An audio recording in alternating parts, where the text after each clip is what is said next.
Hello, Dr. Ogden. I didn't know you were a football fan. I couldn't miss the match that decides which Canadian team will go to the Olympic Games.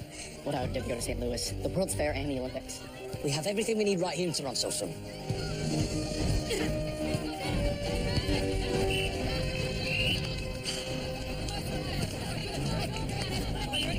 What's the post? Cover the post! The post! Damn it. These bloody free kicks are the devil, I tell you. Not to worry, Nobby. They've only been playing 5 minutes. I'm not cheering for Toronto. We're for Galt, of course. Since old Nobby and I go way back. Ever since I first came to Canada and started playing football. Teaching the Colonials an English game, you tackled Nobby, then took your fight off the field, and we're mates ever since. It's nice to know that you listen sometimes. Your father hasn't changed a bit. Still as opinionated and stubborn as ever. I'll say. On him! Simple, lad. He's quite a footballer. Reminds me of the young Tommy Crawshaw. Seems a bit selfish to me. Nonsense! You always have your best player leading the attack. It makes more sense to me to pass the ball around and use the whole team, like the Scots do. Got a young tactician on your hands, Tom. The English invented football, not the bloody Scots. Kick and run, that's football. Harcourt, pay attention!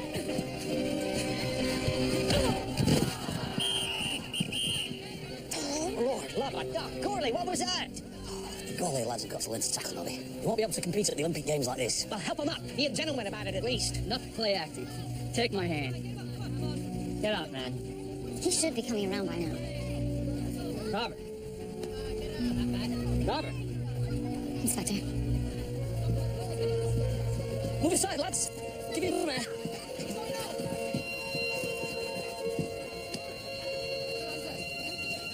He's dead.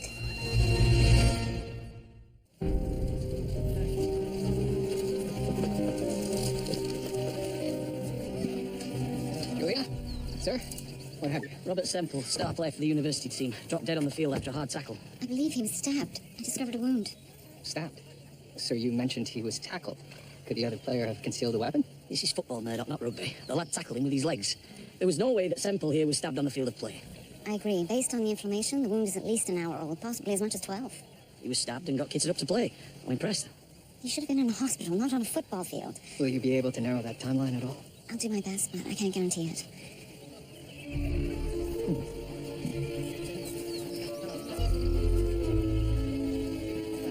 Murdoch, meet my oldest Canadian friend. Nobby? So called because of his knobby knees. Detective Murdoch. Or my last name. Andrew Knobson. Sorry to meet you under such unfortunate circumstances. Indeed. You're the trainer for the golf team? I am. Did any of your players have contact with Mr. Semple in the last 12 hours? Well, we hosted a smoking concert last night for both teams. I stayed away so the lads could enjoy themselves fully. I imagine they would have met Semple then. Any animosities that you're aware of? No. Well, they're good lads, focused on nothing but the Olympic Games. I can vouch for the lot. Of course. Don't you worry, Nobby. I'll come find you later. Right then, so let's start with the Toronto captain, Wesley Patton. Sir. Sure, I was with Robert last night, so was everyone else here. At the golf football team smoking concert. A good 50 people were there. What time did you leave? Around 11 o'clock, just like everyone else. And Mr. Semple? That was the last I saw him, until we all got to the field this morning, around 9 o'clock. And did you notice anything unusual about Mr. Semple this morning? He was tired. Robert's never been a morning person. Where was Mr. Semple between the hours of 11 last night and 9 a.m. this morning? Esther Fields might know. She's Robert's sweetheart. I don't know what happened. He was fine last night. His typical self. What time was it when you left Mr. Semple last night? I suppose it was around 2 or so this morning. We went to a speakeasy after the concert. I'm ashamed to admit it. Which speakeasy was this? The one at college in Brunswick Avenue. I don't know the name of it. I had never been before. Did Mr. Semple also leave when you did? I doubt it. But he was in fine form, refusing to walk me home in favor of more drink. I don't know where he went, nor should I like to.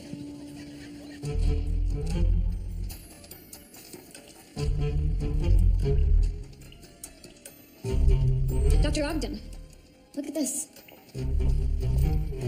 It's red. This wound was stitched. Badly at that. The needlemark's quite jagged. I dare say you would do a much better job. I'm not so certain. I've never been much of a seamstress. It's bad business, Tom. Bad for both teams. What will you do about a match? That has to be replayed. The apple doesn't fall too far, eh? I promised that one.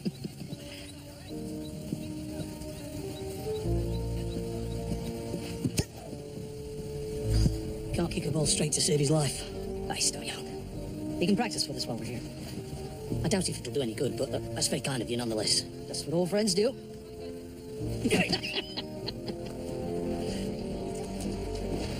Sir, I have the soccer team rosters here. You mean the football team rosters? Yes, I mean the same, sir. Soccer is a term nicknamed by some Oxford chap. Apparently it means association. It's in association football. Some Toronto lad was using the term. It seems to be catching on. I will not have you copying some toffee-nosed prat repeating another toffee-nosed prat. The sport is called football, Crabtree. Plain and simple. Well, sir, should the nickname not be adopted? I mean, we already have another sport known as football. It is somewhat confusing. Should a sport wherein the players pick up the ball in their hands and run down the field be called football? Or should it be the sport wherein the players kick a ball with their feet? George, why don't you walk us through Robert Semple's final hour? Sir, gladly. At 8 p.m., he arrived with his teammates at the town hall for the smoking concert. He stayed there for the duration until 11. He didn't leave at all? Nobody saw him leave, sir. And I don't doubt it. What a show. There was a boxing match, not one but two strong men, champagne, a full steak dinner. I wonder at the wisdom of a heavy meal and alcohol the night before an important sporting event. A night out is a good way to unwind, Murdoch. Keeps the body limber. That's why the English are the best footballers in the world. Carry on, George. Right. After the smoking concert broke up at 11, Mr. Semple and a few friends carried on to a speakeasy at College Street on Brunswick Avenue. The lads are searching there now. Where did Semple go next? Well, we don't know, sir. Nobody saw a hide nor hair of him after 2 a.m. until he showed up at the field this morning. The cause of death was shock due to rupture of the liver. Do we know how that happened? It appears the liver was nicked by the knife, which itself would not have been fatal. But when he collided with the golf player, I believe the nick tore open and the liver ruptured. His body went into arrest, stopping his heart. I won't be telling that to the young golf player that tackled him. Was he not in pain? Given the amount of alcohol in his blood, he was likely inebriated enough to dull the pain significantly. What about the weapon? The weapon appears to be an average dinner knife. One used to eat a steak dinner, for example? That would be consistent with his injuries, yes. As for when the wound was inflicted, I believe Miss James and I did rather well. The wound was still in hemostasis and appeared fairly new, meaning it occurred within 12 hours. There is some discoloration which can begin 4 to 6 hours after the bruise first appears. Combine that with the rate of inflammation and the beginnings of scabbing and... Perhaps you might cut to Hecuba, Miss James. Yes, of course, Inspector. We believe Mr. Semple was stabbed 6 to 8 hours before his death. So the stabbing occurred between 2 and 4 a.m., likely with the knife that was stolen from the town hall. Also, he may have seen a friend after the stabbing. How's that? We found remnants of thread inside the wound and puncture marks consistent with a sewing needle, but the stitching was not done by a professional. Mr. Semple tried to stitch himself up? I highly doubt it. So you got a friend to help him? Well, why not report it? Why pretend it never happened? He didn't want anyone to know that he'd been attacked, perhaps out of pride? Or he wished to keep secret the reason for the attack, out of shame or guilt. Possibly. Either way, it would have cost him his chance at glory. No athlete worth his salt would want to miss a shot at the Olympic Games, no matter what the cost. What happened to you, George? Sir, I inquired at the town hall. They say catering is missing a knife, but that's not entirely uncommon after such a large function. In fact, they engraved the hilts of their knives with H and L in order to discourage such theft. Tell the lads to add that to the search. Sir, I will do, but as of yet, no knife of any sort has been found. This is a list of all those who accompanied the victim to the speakeasy after the smoking concert? That's right, sir. Esther Fields, Harriet Harcourt, Leland Harcourt, and Jack Gourlay. The last two are golf players. Are you certain? Quite certain, sir. They've said as much. Esther Fields is the victim's sweetheart. Harriet Harcourt is Miss Fields' bosom friend. Leland Harcourt is a Galt player, also Harriet Harcourt's brother. Harriet Harcourt is from Galt. That's right, sir. And, of course, Jack Gourlay is Galt's team captain. Fine player, too. He is also Harriet Harcourt's fiancé. It's rather a tangled web. Indeed.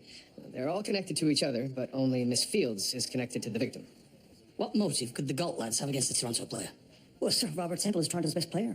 Take him out, and you're off to the Olympic Games. Exactly. But if I'm Robert Semple and I've been stabbed by an opponent, I report it. Galt's disqualified, and I'm off to the Olympic Games. But that didn't happen. So it had to be one of the lads on his own team. But no Toronto players were with the victim at that late hour. And there's our conundrum, Murdoch. Crabtree, I want you to search every nook and cranny of that speakeasy. Find the knife. Murdoch, talk to the ladies. I'll have a word with the Galt players. Mr. Harcourt, what time did you leave the speakeasy last night? About 1 o'clock, I think. I walked my sister home and went back to my rooms. How well did you know the deceased? I only met Semple last night. Tom, so glad you're here. Just a moment, Nobby. Did you notice anything unusual? Just his general demeanor was not very pleasant, though I gather that wasn't particularly unusual. I don't know what else I can tell you. Thank you. Rejoin the practice.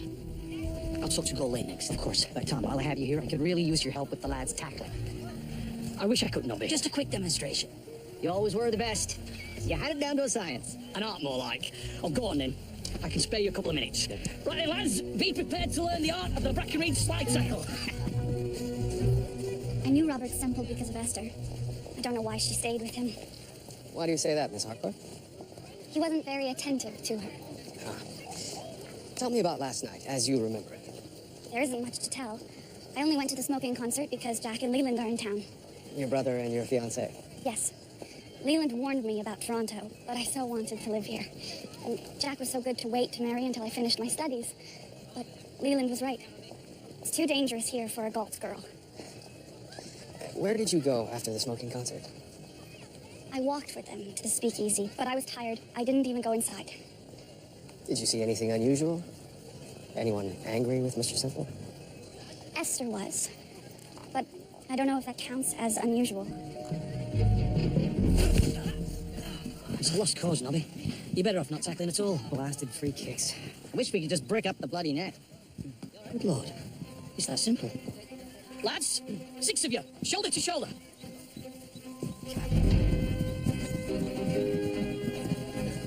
Why are we making a wall of men? It's not a wall. It's a barricade against free kicks, your team weakness. This must be against the laws of the game. The opposing players must stand at least 6 yards away from the ball during a free kick. Yes, but it doesn't say how many opposing players. Why has no one thought of this before? Because it's the height of foolishness. I don't want a ball aimed at my face or my head. It takes an hour to brilliantine my hair into place. Tom, perhaps this is a bit much. I can't ask the lads to put themselves in harm's way like this. I can't believe I'm hearing this. The fabled gulp porridge-eating invincibles, scared of a little old football. Hardly the attitude of Olympic champions. I'll show you the attitude of a champion. John Brackenreed. Me? Get in the barricade. Right, lads. Flank him either side. But, Father... Tom. Ready?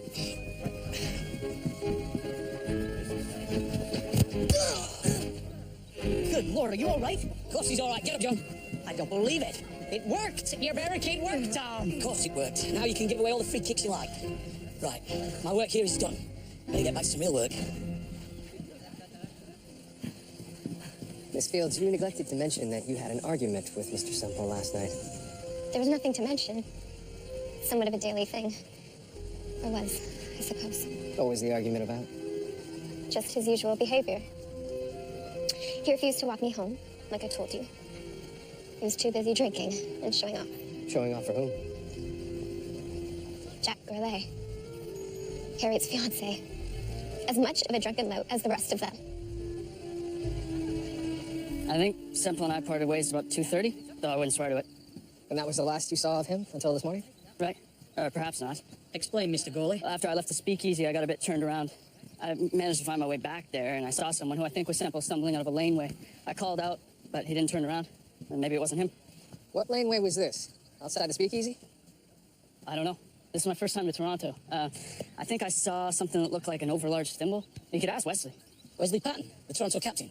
Well, yes, he's the one that took us to the speakeasy in the first place. Mr. Patton, a moment.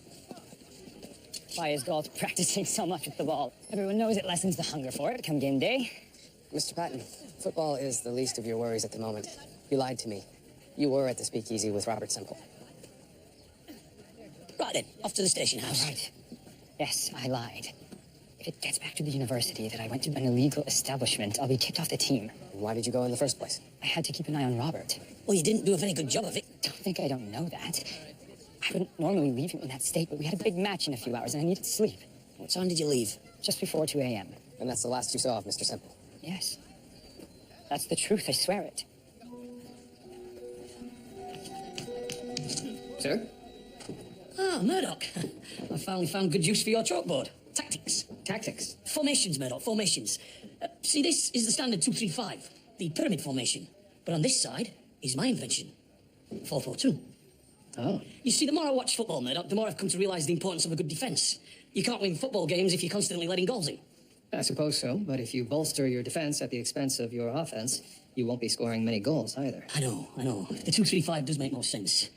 I just can't think anymore. So where are we at? Well, sir, Jack Gourlay saw someone stumbling out into the laneway. Well, that could have been Semple. Or it could have been his attacker. If Semple was stabbed outside the speakeasy, we would surely have found evidence of it by now. Well, sir, I don't believe he was stabbed outside of the speakeasy, but somewhere nearby. An oversized thimble, just as Jack Gourlay described it. Good work, Murdoch. And only a block away from the speakeasy. We may yet find our crime scene. Light up. Well, blood trail.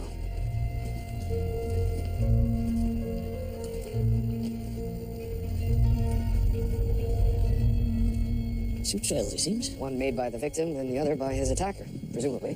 Which one should we follow first? Sir, why don't you take that direction? What will you do? How will you follow the trail without the blue light? Ultraviolet, sir. And you're correct. But I anticipated that we'd have difficulty, so I brought two. Ah.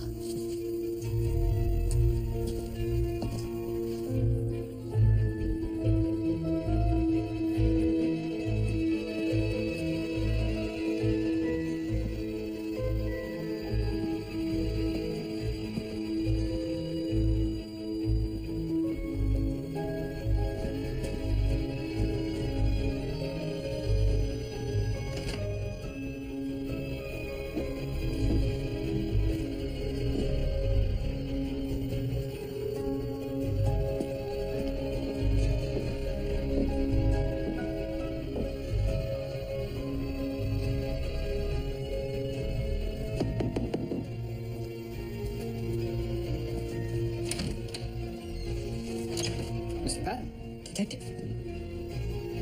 Tom! What am I doing here, Tom? You know what you're doing here, Nobby. The blood trail led right to your hotel. I don't know anything about it. I wasn't even out the night that poor lad was stabbed. You know it's the truth. Are all of your players staying at the same hotel with you? No, they're all billeted. Look, I can see what you're thinking. It's far too great a coincidence that the victim's blood ended up on the steps of my hotel. That's the sum of it, yes. Come now, Tom. You've known me for years. You know the type of man I am. Nobby. And you know that I've no time for anything other than preparing my team for the biggest competition of their lives. It's not every day the Olympic Games come calling.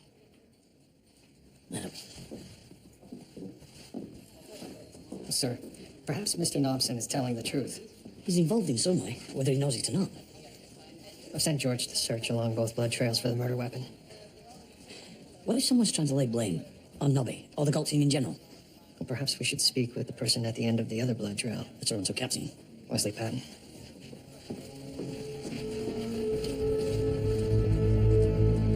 We found Robert Semple's blood in a laneway behind the speakeasy. Two blood trails diverged from that laneway.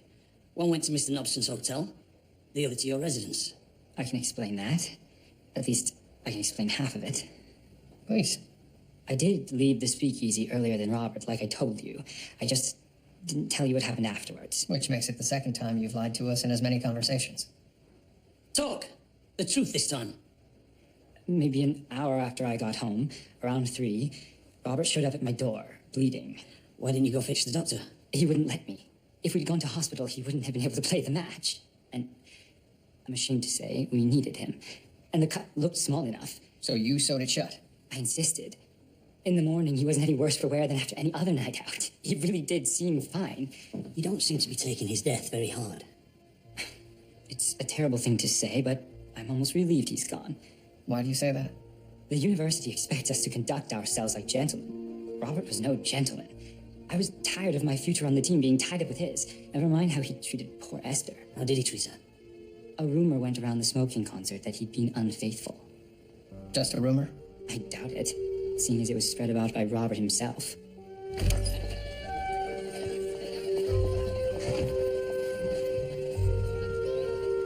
Why did you put up with him? You're a pleasant young thing. Surely you could attract a better beau. I wouldn't expect a man to understand a woman's burdens. You were aware of his indiscretions then? Unfortunately. That was the real reason you were angry at Mr. Semple. You heard the rumor of his infidelity at the smoking concert. So you took a knife from the dinner, waited till everyone left, and then stabbed him in revenge? Of course not. I was angry, yes, but I was more ashamed. I confronted him. I admit it. In front of everyone. And you know what he did? The bastard laughed. He laughed at me. I might have dismissed it as one of Robert's cruel jokes, except for her behavior toward me the past few weeks. Distant, apologetic. Whose behavior? Surely you know. It's been all over the university. Harriet Harcourt. Detective. Inspector. My brother is waiting for me at the field. Oh, allow us to escort you. How is the investigation going? We're proceeding. Have you a suspect in mind? We've learned of certain events recently that have narrowed our search considerably. Which is why we need to speak to you. I'm sure I can't help you. Did you have an affair with Robert Semple? Perhaps a bit direct, sir. Got a result, though. Certainly seemed like a yes to me. In that case, no one had more motive than the last man that was with Semple, Jack Gourlay. Beware a man cuckolded. Yes, sir. Just how bad is the constable's salary that he's forced to forage for his lunch in such a manner? Miss James, what a pleasant surprise, although not for you considering the state I'm in. What are you doing? I'm looking for the murder weapon. Detective Murdoch discovered a trail of blood, and I'm to follow the route, checking every garbage can and sewer hole. Perhaps I can help. I'm used to having my arms elbow deep in arguably worse conditions, and I know the kind of knife you're looking for. Both excellent points, Miss James. Consider yourself deputized. Where should I begin? Julia? Man, What are you doing here? Mr. Nobson asked me if I could recommend a doctor who could help out with the boys, so I offered my services. I fear you'll be overworked. I tell you, William, the way these boys abuse their bodies, they should have a doctor following them everywhere they go. Indeed. Good. Nobby. Tom, I'm in the middle of practice. I've come to see Mr. Gourlay. Gourlay, the lads should go easy on practicing the barricade. You don't want any injuries before the match. I can manage my team, thank you. Put John in the middle. John, get yourself up here. Let him take the brunt of it. Lads, practice aiming your kicks at John. I wish I could, Father, but for my ankle, I can barely stand. Go and see Dr. Ogden on the sidelines. Mr. Gourlay, you're coming with me. I have been jealous of Harriet, I admit. She's been in the city having all sorts of adventures. I've been working at my father's dry goods store in Galt. You must have been looking forward to this trip. Oh, yes. The match, the smoking concert. Most of all, Harriet. Yes, your visit with Miss Harcourt hasn't gone exactly as you expected.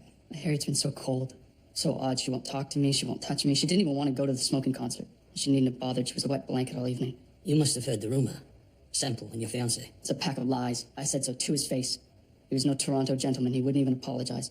It made you angry. I couldn't just let it go. Though I'm ashamed of what happened on the field the next day. The tackle, you mean? It was a hard one. It's unsporting.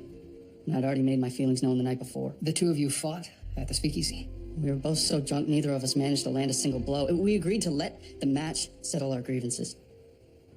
Why did you leave all of this out of your earlier account? I'm not normally one to stoop to a barroom brawl. I'm the captain of the Galt football team. I may well soon be an Olympian. It's no light responsibility.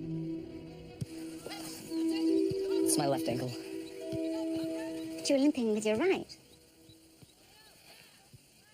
John, do you not want to play? I do want to play.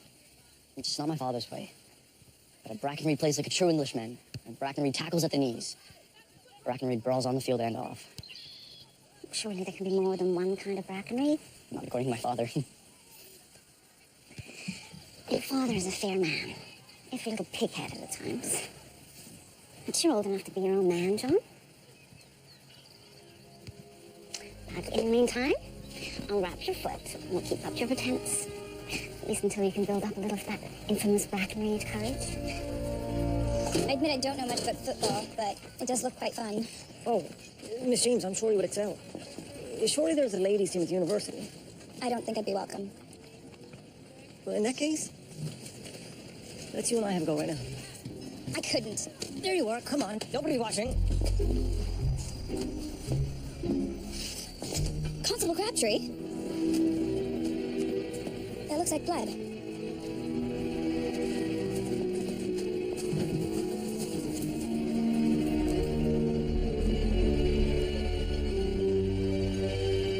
Crabtree? Sir, there are no finger marks on the knife. It's been thoroughly wiped clean. Is that the murder weapon? Yes, sir. Rebecca James confirmed as much, as does the engraving on the hilt. Where was it found? Outside Andrew Nobson's hotel, sir. Oh. So we're back to Nobby. Or at least someone wants us to think he's Nobby. Sir, there's one more piece of evidence you should see. Ian. Andrew Nobson.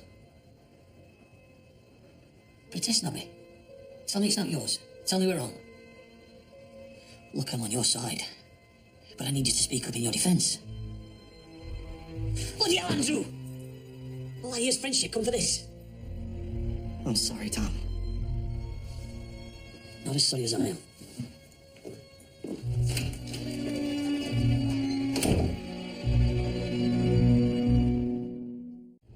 tree searched Nobby's room. His boots were caked with grass and dirt, but no trace of blood. He could have been the one who made the blood trail. His guilt does seem unlikely, but until he speaks to us. He's protecting someone. I can't see any other reason for his silence. Then we should re-examine the golf players, Jack Corley and Leland Harcourt. Gourlay has motive, seeing as his fiancée was the one carrying on with the victim. But without Nobby's cooperation, we have nothing on him. Well, if Mr. Nobson won't speak to us, perhaps Miss Harcourt will. The last time we tried with her, she burst into tears. Ask the good doctor to lend you a hand. These past few days must have been difficult, having to mourn the loss of a lover in secret. He wasn't my lover. I hated him. Mr. Semple told your fiancé of a dalliance the two of you shared. He told Jack that? Is it true? I can't deny it, but it only happened once. A terrible mistake. Jack didn't kill Robert. I know it. Your faith in him is admirable, but I know it because I did it. I killed Robert Semple. Miss Harcourt, do you realize what you're saying? I do. Robert attacked me. I stabbed him to defend myself. Where did this happen? In a laneway. And then you went to the speakeasy? Or returned to the speakeasy? Yes. Or... no. It was before the speakeasy. Or after, I don't recall. Take your time. Start at the beginning. It's all a blur. He attacked me. I stabbed him. I went home. And what did you do with the knife? I left it there. In the laneway. Miss Harcourt, did you visit Mr. Nobson that evening? No. Of course not. I stabbed Robert. No one else knew anything about it. I am the only guilty one. Miss Harcourt, I imagine you could use a cup of tea. Please, excuse me.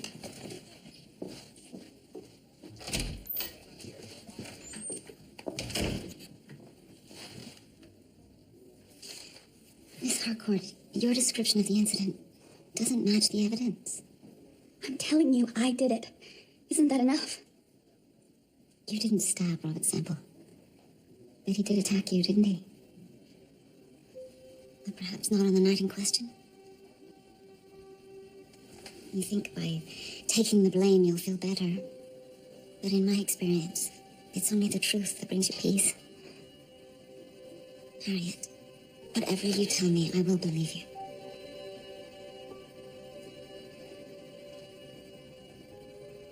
One evening, I was walking home from class.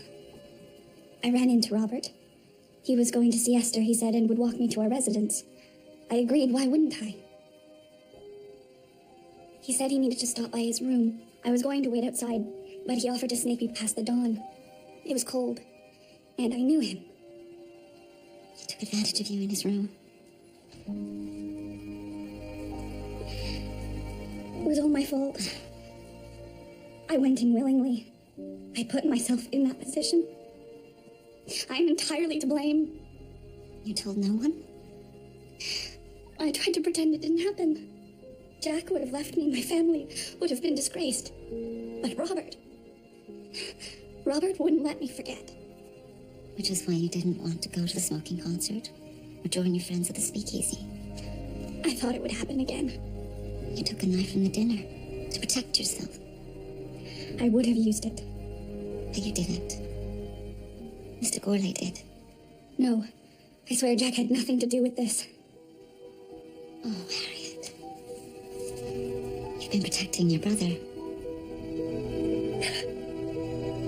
My sister was so frightened she was walking around with a knife. You could have come to the police. And pit her word against the great Robert Semple, hero of the university football team. He would have said she consented and the matter would have disappeared. You walked your sister home. That much is true. Yes. She was so upset. I had to pry the knife out of her hand. You then went to find Robert Semple. Semple! I told him to leave Harriet alone. How can you? He refused. And leave her alone. He said, All girls play the innocent. It's just for show. One moment the knife was in my hand, the next, he was staking at Robert. You then ran to Mr. Nobson's for help. He told me to go home. Get my rest for the game. It would all be all right. Then I saw Robert on the field the next morning. I thought, maybe I dreamt the whole thing. I've let everyone down, haven't I?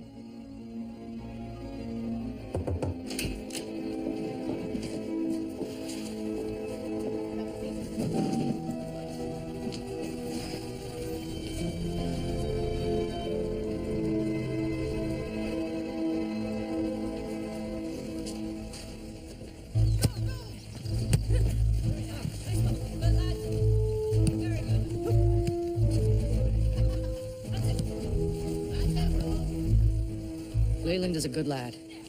Just made a bad mistake. As did you. I know, Tom. I'm prepared to pay for it. Why do you only have 10 men on the field? We didn't travel with any substitutes. You have to play a man short. John, get yourself up here. He may only be a young man, but he's a man nonetheless. You're in, lad. Halfback. No. What? I said no. I won't play unless I can play my way. What do you want about? I don't tackle, and I don't run straight for the net. I won't kick long balls. I will pass and use my teammates like the Scots, because that's the way I play. Bloody hell. I may not be able to kick the ball straight, but I'm a good player, and I know the game as well as anyone. And I'm a Brackenreed. Except I'm John Brackenreed. And there is room for more than one kind of Brackenreed. No, son, you're wrong. There is only one kind of Brackenreed. The one who speaks his mind. Now get out there and pass your way to the Olympic bloody Games.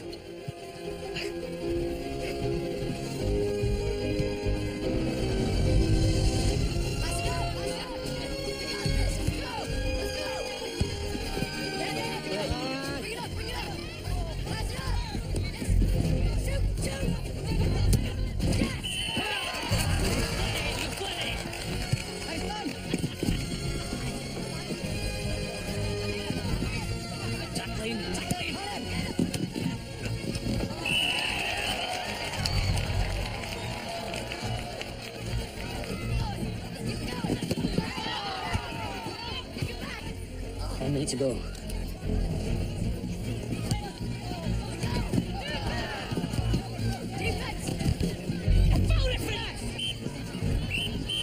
Yes.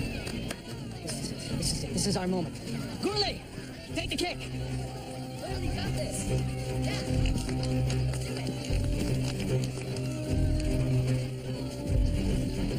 What are they doing?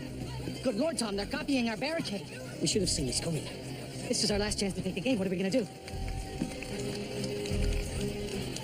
John should take the kick. But he can't kick a straight ball to save his life. Exactly. John Brackenreed, take the kick. Huh?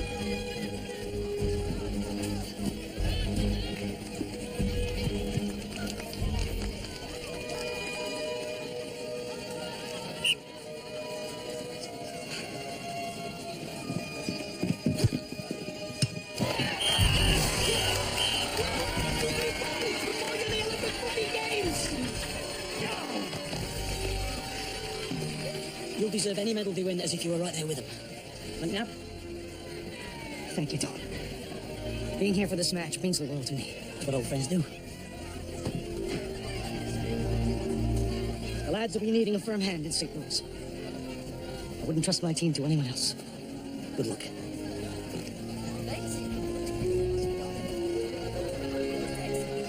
Thomas C. Brackenreed, Olympian.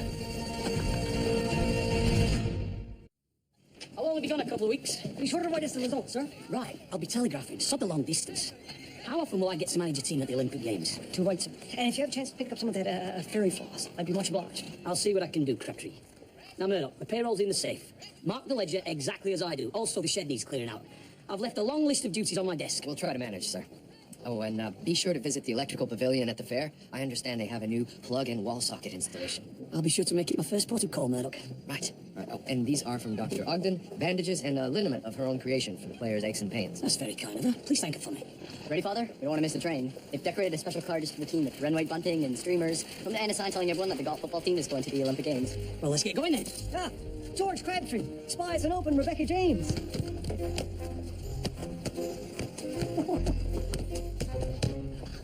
Not bad, Miss James, for a lady. Who knows, Inspector?